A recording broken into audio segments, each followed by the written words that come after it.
what I'll be talking about is sort of a riff off of a chapter that's coming out in the new International Handbook of the Learning Sciences. So if you wanted to follow up on that, I can get you that resource. But what I'm trying to do is kind of pull back, as Mike was saying, I do a lot of individual museum exhibit design. And what I've noticed over the years, working both in academia and, in real life museum context with real designers and design firms, is that there's often a strange mismatch between intention and actuality when it comes to especially digital museum exhibit design. Trying to integrate technology into new settings is a challenge, and for reasons that sometimes are poorly understood, or we just don't have a good language for talking about them. And so that's why I've been gravitating more and more towards taking an ecosystemic approach to looking at these learning environments and using that as a framework to think strategically about how to integrate technology. So, oh dear, that's quite small, and I'm very sorry. But you'll have me. I'll refer back to terminology that I first came across in this Garab and Roth paper from 2006, which used to be part of the LSRI curriculum. I don't know if it's still assigned, so if you've read it, you'll be familiar with some of it. But my notes are very strange. Okay.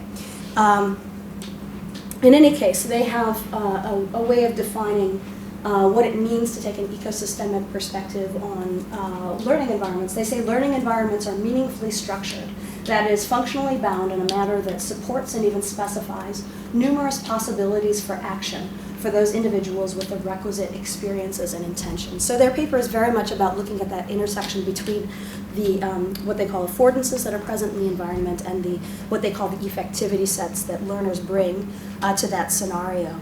I'm going to further take on their ecosystemic perspective and say, well, an important property of a lot of ecosystems is the history that has brought them to be where they are today. So when you are looking at how a given swamp became a swamp, you can see swamps all over the world, but they all have individual characteristics because of what's called the hysteresis, or the path dependence that got them there. Evolution itself has path dependency. So you can have parallel evolution where both creatures might have mandibles, but they came from different sources, and so they have slightly different properties. And that becomes really important when you start thinking about trying to make technology that really works. So the reason why we're interested in taking an ecosystemic perspective as an educational technology designer is because you want people to use the stuff you build. I unfortunately have been around long enough and have built enough things that were fantastic ideas that should have worked beautifully, and they just didn't. They weren't received the way they were intended by the audience, by the teachers, by the docents, whoever it was. And that's part of what got me thinking about this way of framing things.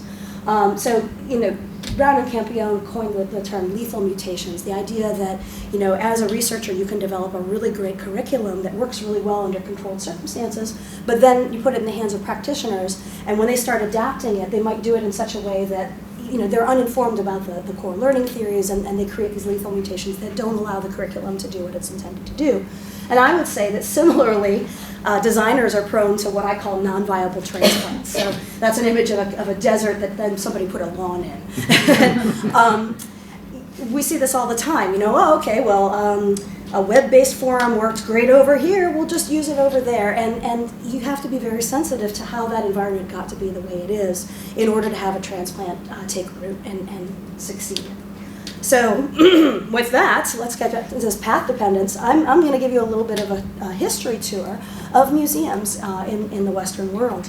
And so we're going to start in the Renaissance in Europe. And at that time, the earliest analogs to museums were actually collections of nobles. So things like Kunstkammer, and please correct my German pronunciation, which means a cabinet of treasures. So they would have artisans make these really fantastical things out of gold and pearl and whatnot, just to impress the heck out of the other nobles they invited over to their homes. And then that sort of bled into Wunderkammer, or cabinets of curiosities. So, next to their engraved gold salt cellar, they would have a two-headed kitten in a jar or something like that. And eventually they added the idea of menageries as well. So, these weird animals they're picking up in Africa, let's put them in a cage and show them off. And the properties that sort of are important to highlight here is that they organized these specimens. There was some order or rhyme or reason to it, although at the time it wasn't particularly scientific. And the specimens themselves were selected to awe and impress. That was the purpose of presenting them, and that was the way in which the audience was supposed to receive them. And what we see over time is that different informal STEM institutes, which I'll just call ISIs for short, they've evolved from this sort of progenitor of ideas in slightly different ways. So through the Enlightenment period, you get this sort of mutation where the Wunderkammern turned into natural history museums. So rather being hosted at the homes of nobles, although actually some of them still are. If you go to Europe, some of their natural history museums are former, royal residences and whatnot. Now they're being held in places that are for the public good, but you still see a certain carryover. So they're still organized specimens. They put a lot of weird stuff in there, but the organization is drawing from new scientific principles. And they have a really big innovation here. They've got curated labels. That was a big game changer in the Enlightenment period. But the idea then with these exhibits is that they're supposed to transmit information to the audience. And so I call this, I'll be talking about different archetypes of exhibits. So the idea is that not one institution always has that particular archetype, but that's where it started from, and that's sort of like its Platonic ideal. And so I'll call these information transmission exhibits. So the idea, the expectation for you as a visitor is you present yourself before it and you consume the information that it gives you. So moving along, around that same period, the Enlightenment period, menageries grew into aquariums and zoos, sometimes together, sometimes separate, although there was a little bit of injection of DNA from circuses towards the end, closer to the 1800s. And what that meant for them is that they're still selecting these animal specimens on the basis of their ability to impress.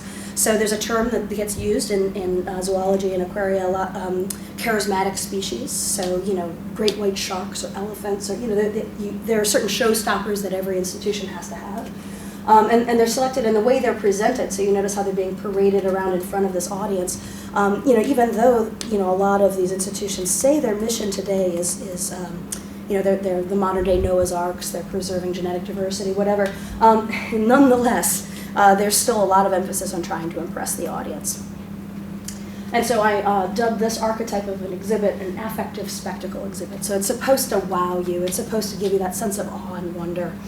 And then later on, we have a couple of different other sort of intellectual or philosophical revolutions. We have pragmatism, which came about in the early 1900s with Dewey, and shortly thereafter, constructivism with Piaget. And the ideas that came from those ways of thinking about pedagogy informed the construction of science centers, which is sort of the newest entry to the collection of ISIs. And so science centers, you've probably been to them. Sometimes they're called hands-on science centers. Classic examples are the Exploratorium in San Francisco. I wouldn't actually say the Museum of Science and Industry. That's sort of a different beast. But anyways, with science center exhibits, the emphasis is a little bit different.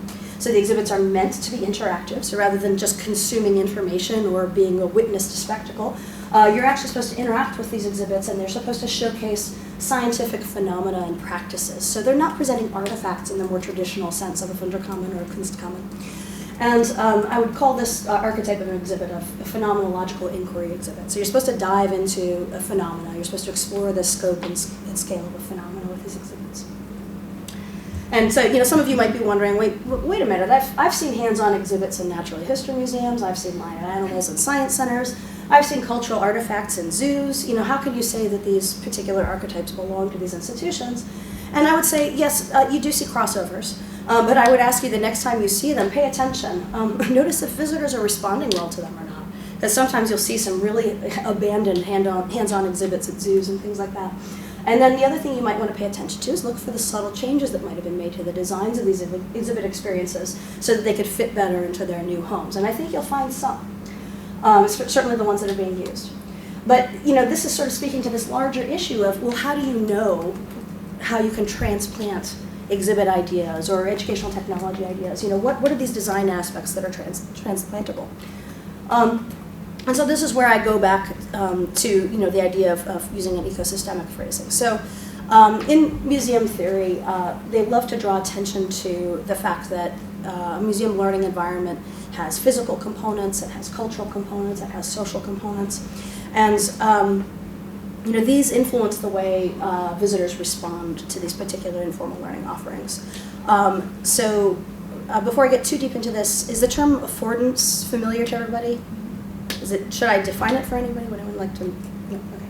Okay. Nobody's going to raise their hand. I just realized. I'll just quickly define it. So it was originally a term that Gibson, a guy who was researching perception in, I think, like the 1950s or so, coined, and then it was taken up by the human-computer interaction community to explain how an object tells you how it would like to be used, if I can personify it that way. And the classic example is a teapot. It's got a spout on one side, it's got a handle, it's got a certain amount of weight and heft to it, and it sort of suggests to you that you should pick it up, first of all, and then you should tip it over, and rather than putting it on the floor and using it as a step stool or something like that. And so the argument I would make is that there are, both physical affordances, and that's how we normally think about affordances, but there are social affordances, there are cultural affordances. I know I'm not the first person to have made this argument. And that these can be employed or engaged with by visitors in these spaces. And this is where I start, delving a little bit more into ecosystems theory. So ecologists have a term called an ecosystem service, which describes the purpose or function that an environment provides for a given organism. So, an example might be a stand of blackberry canes provides a certain ecosystem service to bears. It provides a food source for them. Whereas because it has thorns and whatnot, it provides shelter service to small mammals or birds or something like that. And so it's a way of showing that there are different affordances associated with this blackberry stand that can be engaged, that different audiences will engage with. You can then start thinking about constellations of affordance that's being drawn together to start forming what Barab and Roth would call an affordance network. So, the idea is that by combining a given physical affordance with a social affordance, with a cultural affordance, and then in turn the visitor, it encourages the learner to act in certain ways that they might not otherwise act in this learning setting. I'll give you a concrete example because I know that was pretty abstract. So this is a photo from a natural history museum. Here's an information transmission exhibit at work.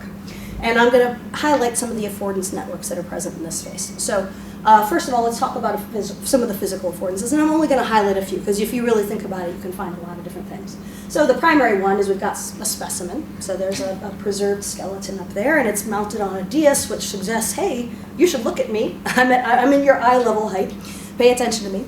Likewise, there's a label, and that has both text-based information and pictorial information on it. And the way it's mounted and its angle also suggests, come look at me, read me, extract the information from me. Now, there are some social affordances in this space too that might be a little bit less obvious. But here we've got a group of visitors, so you've got your companions, so there's the idea that you can discuss the things that you're seeing and discuss the things that you're reading from the label with your companions, and that's a way of further engaging with the materials. And then there are cultural affordances as well, and so I'll highlight this right here. So you'll notice that girl has a paper worksheet, and so I don't know, for some of you I know for me it's been a very long time since I've been on a field trip. But as my understanding is they still do this today. A lot of teachers will give their students a paper worksheet and a pencil, and they're supposed to use this to guide their visit. And so the worksheet will have different kinds of questions, and so they're supposed to go seek out certain specimens and find the answers to those questions either by looking at the specimen or looking at the label. And you might argue, well, this is a piece of paper. That's something I can touch. That's a physical affordance. And I said, well, yeah, it is. I mean, anything can be kind of cast in different directions, and we'll get to physical affordances and worksheets in a minute, but for this particular example, the cultural aspect of it is a little bit more salient. So the idea that this visitor is being acculturated to look at things in a certain way, they're behaving in a different way because they have this worksheet than they would if they did not have it on them. So now let's talk about the sorts of networks that are present. So there's one affordance network here that combines the specimen, the label, and the group of visitors to support this idea of joint interpretation. So this group is working together to make sense of what they're looking at. Another affordance network is then bringing together the specimen, the label, and the worksheet, as I just mentioned. And one might argue that that's supporting an ecosystem service of knowledge consolidation. So it's helping them think more deeply and remember better the things that they've seen in these institutions. And so then this brings us back to that, well, what does this mean for design piece? There are a number of different things. Once you start framing a learning environment in this way, in particular museums in this way, there are different strategies you can think of using for inserting new technological ideas. So one would be just to enhance an existing affordance network. So you pick out an already existing constellation of things, and then you put in this new piece of technology, and it sort of exists just to make that current affordance network work a little bit better. So back to our example of knowledge consolidation, as I said before, the paper thing, there is a physical element to it. So what if we replaced it with a tablet or a handheld or a phone? What kinds of things could that do to just enhance the existing affordance network there?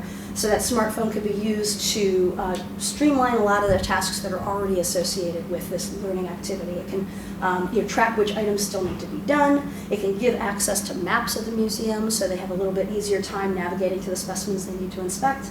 And it can also just report the scores to the teacher automatically. So if it's a quiz-based thing, the teacher doesn't have to go through the papers and shuffle them themselves.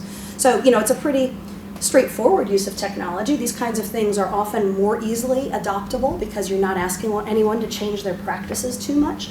But then there's an open question of whether the conveniences are worth the costs. They're the cost of building it, the development, buying the devices, the IT support, and also the cost of asking teachers to adapt to it. And oftentimes the answer to that question is no. That's why you still see paper in museums and these paper worksheets all the time. Another way of thinking about integrating technology would be, rather than enhancing the existing network by just making it work better, trying to bring in other affordances that are in that environment into play by adding that piece of technology. So you add a smartphone, and can you use that to recruit a social affordance that hadn't been tapped? And so back to our example of knowledge consolidation. So you've got the kid, she's got her smartphone-based worksheet. How would we go about bringing her schoolmate into this activity by using these smartphones? And it turns out that a number of researchers have played around with this idea of getting field trip companions to work together to complete these kinds of things. But they ended up having to use yet another affordance to make this work. They pulled on a cultural affordance of the treasure hunt idea. So there are a number of these. I've got some citations here. If you'd like them, I'd be happy to share the links with you.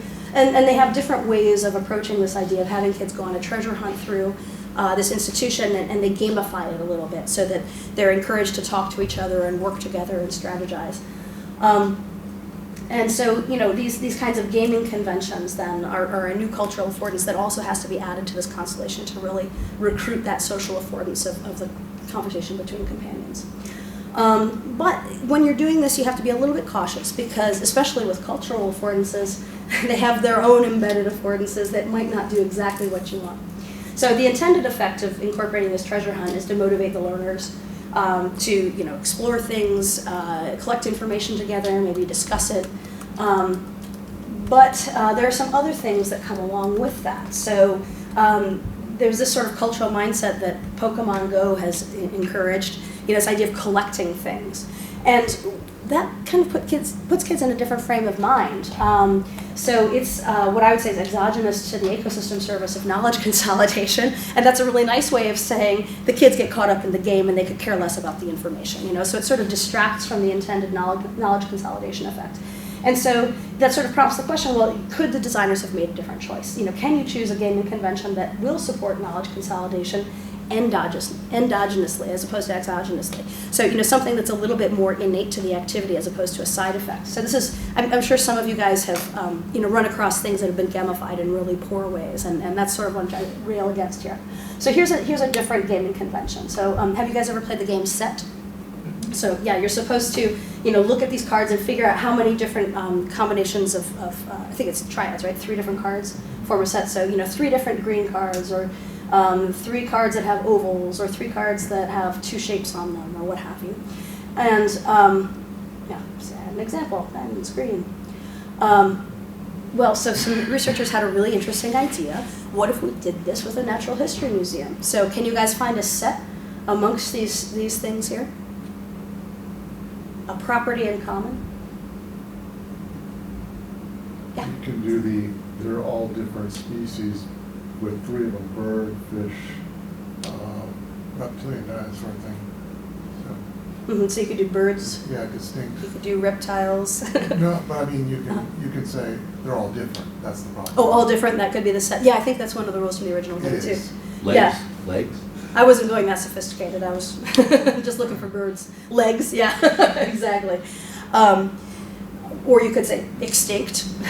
We're not going to see those guys in our lifetime anymore. The coelacanthus actually is still alive.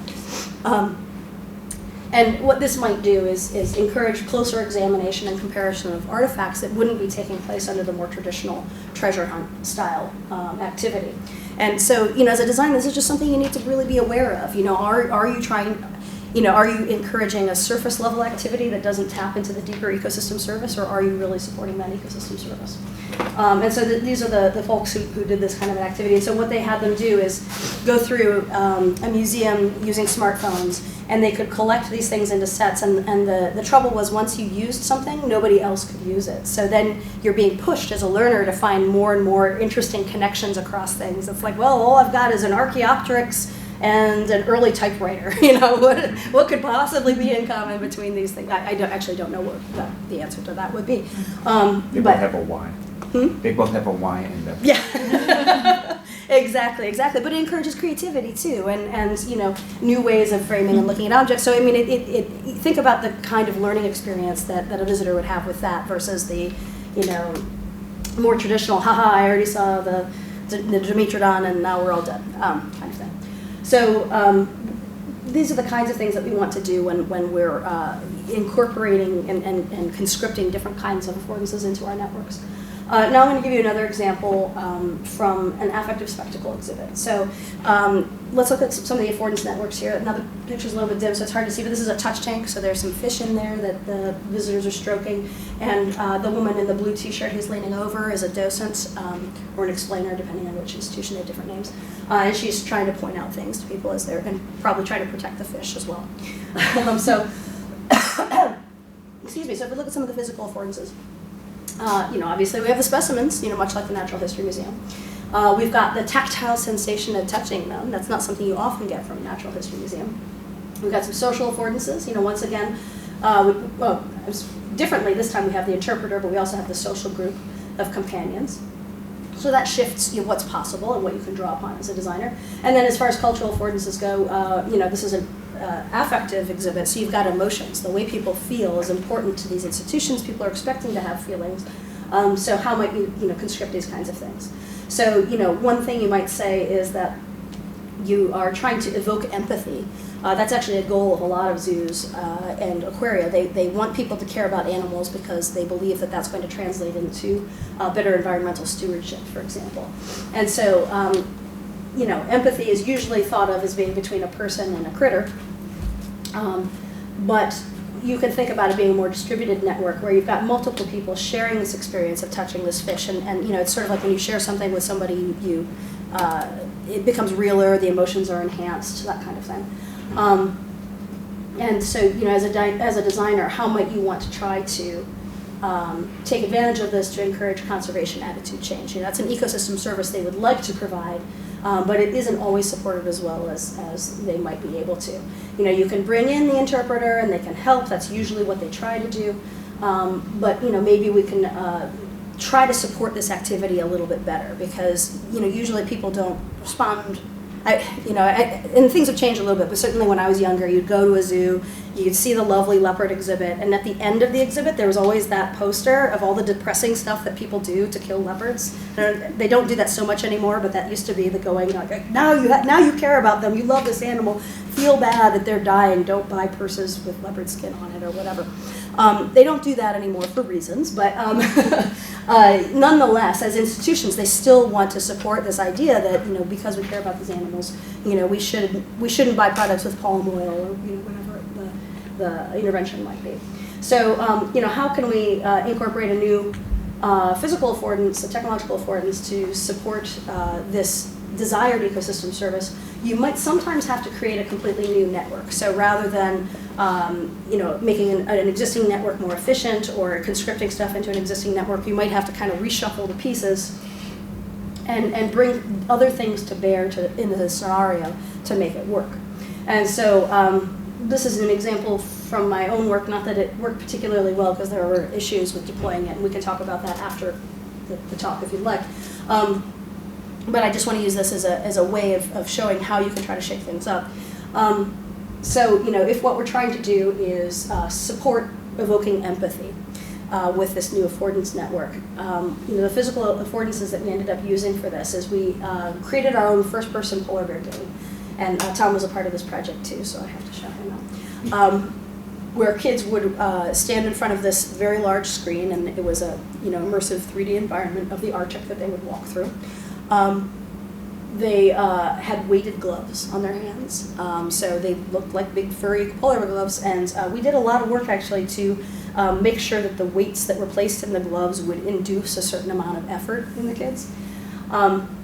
And I'll get to that in a second. Cultural affordances included the perceived physical efforts. So, you're having this sort of experience that, you're sort of performing in front of other people, you're feeling this difficulty, other people are watching you, and what we're trying to enact with this is a conservation attitude change. And so I think I should probably back up and explain how this is working. So the kids play through different decades of the Arctic history. So they get to play the game as a polar bear in 1970. Gosh, it's been a little while, so I forget the exact dates. I want to say 2040. Is that right? They were roughly separated by 30 years. And for the first 2 decades, the 1970 and it was 2010. It was 2010. 1970 and 2010, we had real data for those. So we were using real satellite data of the Arctic to figure out how much ice the kids would have to traverse and how much open water they would have to traverse. And what we were trying to illustrate to the kids is that as climate change progressed, there's more water than ice. We all know that at an intellectual level. What does it mean, though, what impact does it have on the experience of the polar bears, the lived experience of the polar bears is what we were trying to illustrate. And so that's why we did the studies with the weighted gloves. It turns out some very intrepid biology researchers went out and darted a bunch of bears in the Arctic and put them on treadmills and put heart rate sensors on them and VOx sensors to see how much oxygen they were breathing. And they did the same thing with a swim tank. And they were able to find out that polar bears burn 2.6 times more calories when they swim than when they walk. Now that's the ratio, the golden ratio. And so what we did with this game is we put enough weights in these gloves so that the kids would feel like the effort they were exerting when they were swimming, when they got to the water portion of the game, was roughly 3 times as much as when they were walking across the ice terrain. And so that way they could feel the increase in difference, and they could feel that the difference between 1970 and 2010 was a moderate increase, but then the difference between 2010 and the projected 2040 was a very large, an exponential growth in difficulty.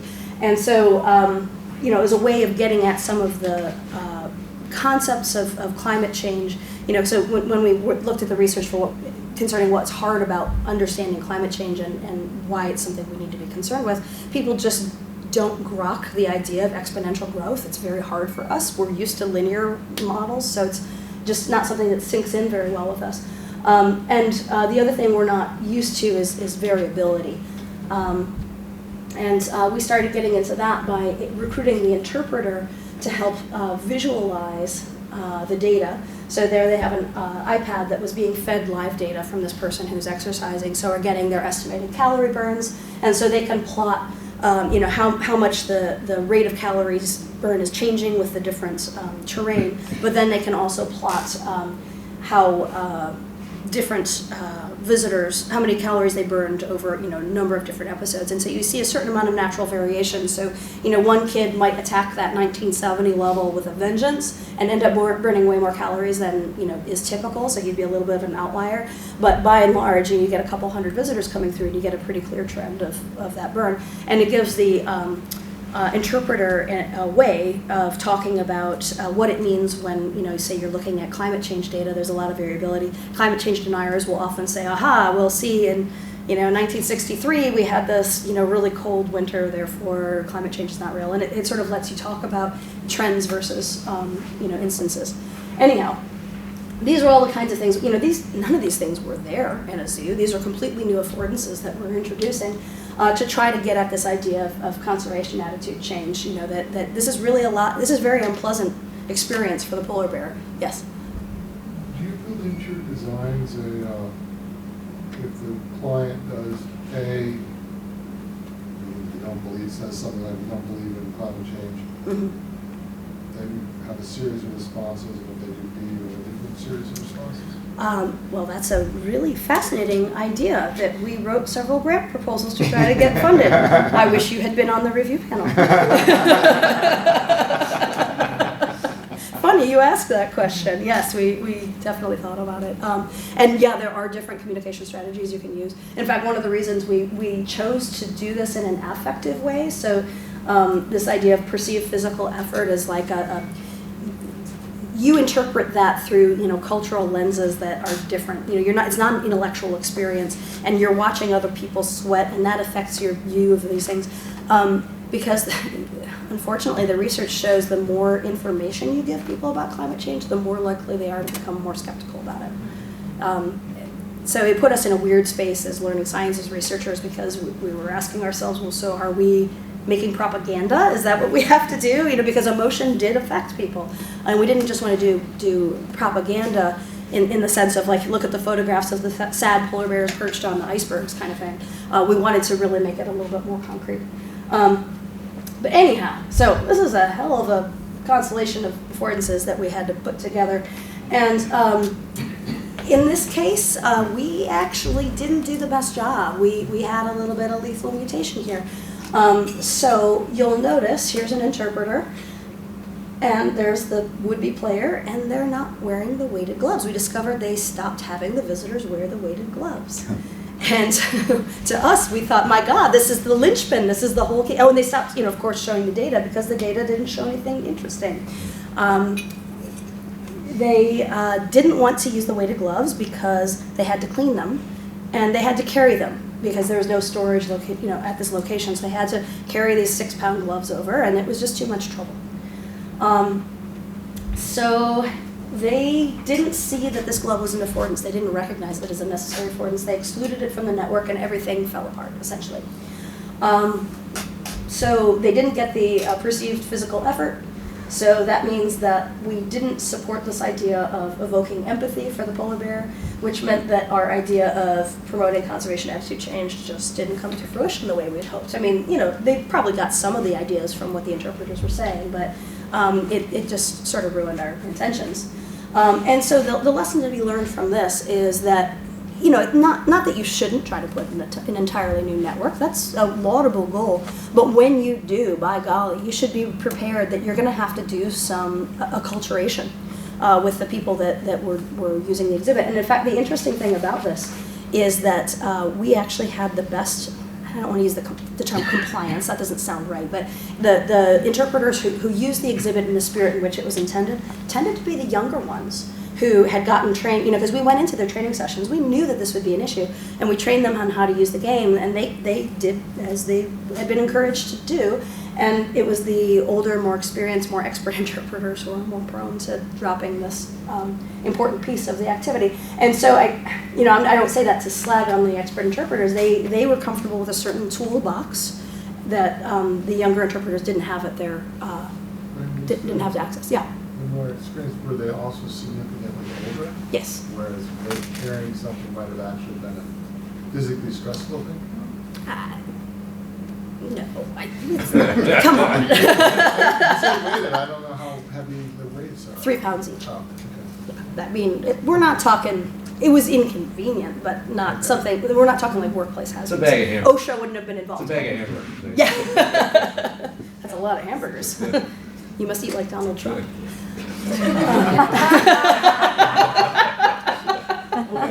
Sorry, did I come out? Nothing to see here. All right. So moving along. So let's go with a phenomenological inquiry exhibit, and let's talk about some of the affordance networks that are here. So this is an exhibit where you can't really tell from the picture, but there's a very fine. It's almost like a chicken wire mesh there, and you put your hands on either side of it, and you move your hands, and it actually induces a really interesting physical sensation. And so there's a grandfather. I presume that's a grandfather, or he is really married young a second time. And his 2 kids. And We just leave the Trump administration out of it. We need a break. this is a safe space. I'm sorry. Point taken. All right, so we've got some cultural affordances here in the form of these how-to instructions and image. So this is something that, there are labels in these hands-on museums, but they're a little bit different than what you see in natural history museums. And this is one of the things that I run into a lot because I work in science centers more often than not. And visitors have been acculturated to expect a label that tells them what to do. They actually are a little bit stymied if you ever give them an open-ended learning experience, like a sandbox style experience. Not a literal sandbox, but something that you can approach many different. But what? Tell me what to do. I don't know what I'm supposed to do. How am I supposed to do this? Because they've been acculturated to expect these sorts of step-by-step instructions for how to use the open-ended inquiry exhibit.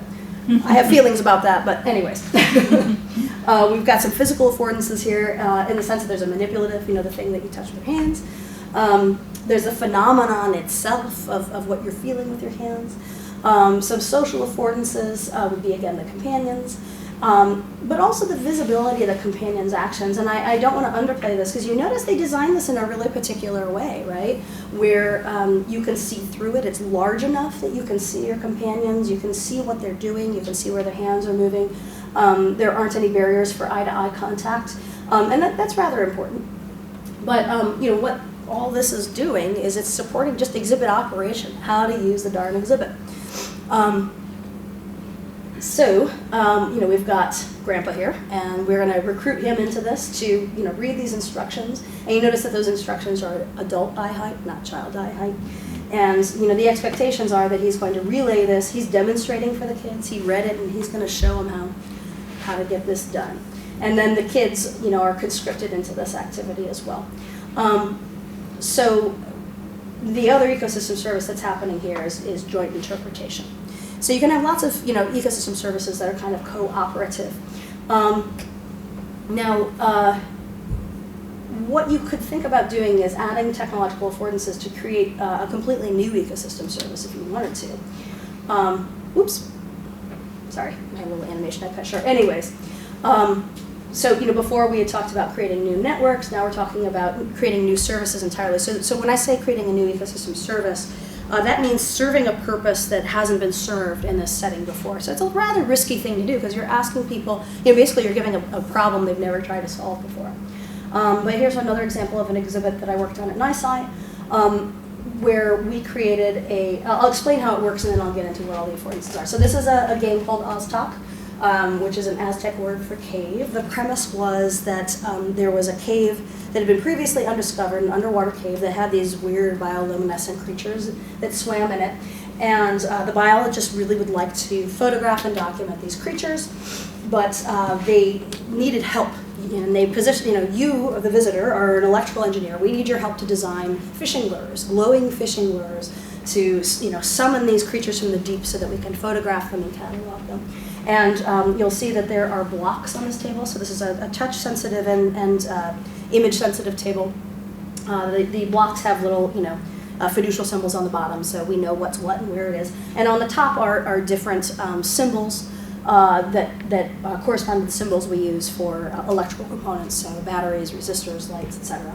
And what they're supposed to do is composite these things into circuits, and you do that by putting, so if I put a battery, a resistor, and an LED down, they have when you put them down, little terminals appear, positive, negative terminals on the table underneath them, and you bump those little terminals together to make a wire connection, bump, bump, bump, you get a wire. Once it's fully connected, if you have the ratios right of power to resistance, then your lights will light up and you can summon a fish. If not, you get all sorts of different effects. You can make your light bulb explode, you don't have enough power to make it go, and there are different ways we provide them with digital feedback to get that done. But what we were trying to do here is a little bit different than what's typically done. So as I was saying, in a lot of hands-on museums, even though they're meant to be open-ended exploration spaces, they end up not being so. Like people have been acculturated to, find the right answer. And so what we wanted to do was do something a little bit different. We wanted the learners to be engaged in a joint exploration exercise. So we wanted them to sort of figure out what the bounds of the problem space are. So there's no one right answer. There's no one, there's a goal, a rough goal in the sense that we wanted them to photograph as many fish as possible, but all the fish responded to very different combinations of lights. So there was an incentive for them to explore different patterns of circuits in order to make that happen. And to do it together, so it's a social space. And so now this is a perfect way to get into the affordances. So the physical affordances we put in there was the interactive tabletop. So when people are gathered around a table, that's a very different thing for both how they solve problems and then how they communicate with each other. We have the tangible blocks, as I had mentioned, and those provide some really interesting affordances, both in that they're very attractive to use, it's fun to play with them, but also they're very visible to others, so that you can look over and see what someone else's circuit looks like versus yours. We saw a lot of kids doing what I would call, looking over the shoulder diagnosis, like, oh, you need another resistor, that kind of thing, which was exactly what we were hoping to get, some of the sort of collaborative problem solving. We got the digital augmentations of action, as I mentioned, so, when things, when a circuit is made, you get feedback immediately on what the status of that is, and that's visible to both you and your companions. We have in the back there, that's the sort of scoreboard, so it's hard to see, but each one of those squares is a fish to be discovered, and they've already found a few. I think there are 4 of them in there. But that kind of gives them a sense of the scope of the problem space that they need to explore. And then we had, the social affordances, of course, the fact that you had companions gathered around the table, and as I mentioned, the visibility. So the physical affordances permitted this social affordance of being able to be privy to each other's actions and choices. And, there's a network. So what we found with this, and I like to kind of present the bad with the good because we learn from our mistakes. Sometimes when you have a new affordance in a place, it activates an unintentional affordance again. So here, we had this digital representation of a problem space, and it activated a cultural resource for them. It looked too much like a scoreboard. They really they saw this and they expected, well, there needs to be a win condition. What's the win condition? How can we compete? And so what they did was they just kept catching the same fish over and over again because they wanted their name to be represented on the scoreboard. They were no longer viewing it as a joint activity. It was more of a, I want to control all the squares kind of activity. And it wasn't exactly, not all kids did this, but enough to make us sad. Again, if we could just leave politics out. Sorry, the grasping, I'll shut up now. Human nature is human nature. But I think that, this was our fault, right? So we were trying to get them to engage with a different ecosystem service than what they were used to. They're used to, being told what to do, or they're used to, the sort of cultural assumptions that come along with video games, but they weren't used to this idea of jointly exploring a problem space. What's that? What kind of Lewis and Clark crap is this?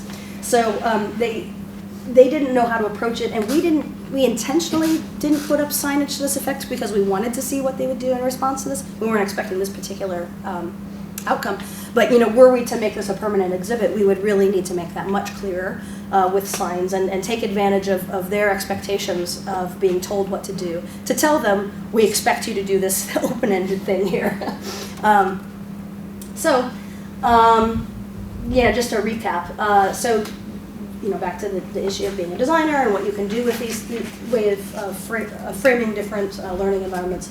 So, if you start thinking about cataloging things into affordances and networks of affordances, when you want to inject some sort of a new technological innovation, you can think about streamlining an existing affordance network. But, again, you really only want to do that if you're gaining valuable efficiencies, and that's something that you need to discuss with the people who are going to be in the space, or the people outside the space, like the teachers who'd be using, the smartphone-based worksheet, for example. You can recruit untapped affordances into an existing affordance network. So the only thing to watch out for there is, if when you're recruiting a new affordance that it doesn't come bundled with some other assumptions. You can support an existing ecosystem service with a new affordance network. So you're trying to solve the same problem, but you're using a completely different constellation of stuff to make that problem happen. But the challenge with that is that, especially when humans are involved, you might need to really think about how to acculturate them to engaging with this new affordance network, and recognize it and use it to attain the goal that they normally attain through other means. Right? That was why the older interpreters were comfortable leaving the gloves behind, because they knew that the way they normally spoke about animals, the impact of animals on climate change and the choices we can make as humans to ameliorate that, they felt that their verbal presentation was an effective way of achieving that goal, and they weren't acculturated to using the new set of affordances to attain that same goal. And then finally, if you want to create a completely new ecosystem service with a new affordance network, once again, you want to watch out for unintentionally activating affordances that interfere with your target ecosystem service, but also just tell them what you're up to. Let them know this is a new thing, that there are new expectations for this activity, so that they're not surprised and they respond appropriately. If you were to read this chapter in the book, there's a lot more references to other exhibits. So it's a really nice way to, if you want to kind of get a fast and easy introduction to the scope of research that's been done to integrate technology into different types of ISIs. There are lots of references there to look into. I'm happy to answer any questions that you might have. Let me know what you'd like to know more about, I suppose. I thank you for your attention. I enjoyed being able to come here and talk to you guys.